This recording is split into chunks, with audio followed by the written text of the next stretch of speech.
Well, this is a Meadows sawmill, 52-inch cutting blade, and it's the old style, the way they used to make lumber years ago. If we made lumber today like this, you couldn't afford to buy it. It cost too much. This cuts, if everything works good, it might cut 10,000 feet in a day. The new mills will cut 100,000 feet in a day, and no hands touch anything like we have to do here.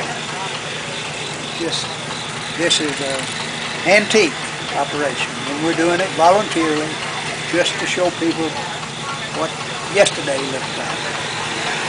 And this log laying on it is what we call a carry.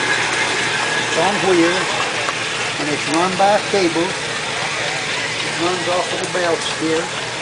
You can run it forward and run it backward, and each time you go through, you cut a slab off and then the board.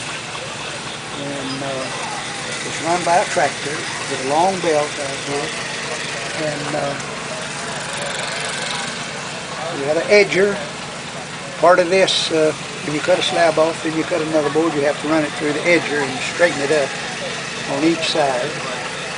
And got a chain here that runs off of the mandrel that carries the dust out. The old way used to have a wheelbarrow and a man underneath there to carry the dust out. And that's about it.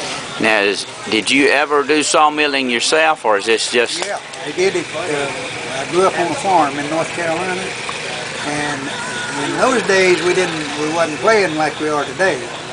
We were doing it because it was a necessity. Mm-hmm. If we needed to build a new barn, we went in the forest and cut the trees, put them out with horses, mules, and fired up a steam boiler to run the mill, and it was work.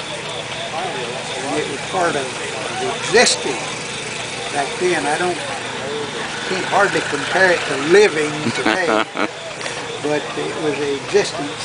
And thank goodness I was fortunate enough to grow up on a farm and have a father that well up on current events throughout the world, and he taught us to work.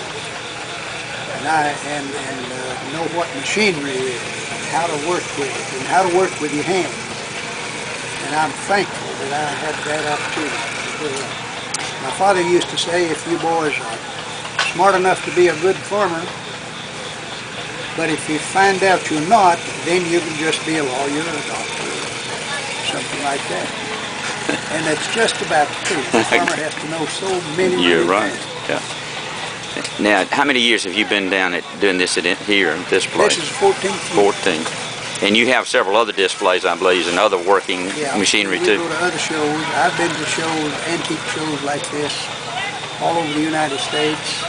Been to England, Wales, Scotland, Australia, Tasmania, New Zealand, all of them. And it is a surprise to a lot of people to find out that there is so much interest taken in this old stuff. And when we try to encourage young people to at least come and look and try to learn a little something about it, because I'm afraid that when us older fellows are not here, that things like this will gradually disappear. Now, when you made these trips to other shows, you didn't go and demonstrate? No, I didn't take an exhibit. Right. It's a little expensive I would think. to take a tractor on 747 halfway around the world. I guess that's sort of a foolish question, but I had to ask it. Yeah. The English people, I always thought, because I was in World War II, but I was in the Pacific, and I always thought the English people was kind of snooty, but they were just as nice as could be. Somebody said, well, you know why they were nice. You Americans were over there spending money. And that's just about the truth. And the old Irishman asked him where he lived, and he said, by golly, if you go any further on this island, you'll have to put your wading boots on. I really enjoyed the trip over there. I got to spend the night in the Bristol Marriott Hotel, right on the Bristol Channel. Well, did they give you a discount because you're a Bristol? No, they didn't even notice me. But it took a mechanical engineer just about to learn how to take a shower. Because they had so many buttons that turned in the wrong direction. And I told them they drove on the wrong side, and they said, no, you Americans are the ones driving on the wrong side. But it was a nice trip. Well, I'm thankful I got to make it.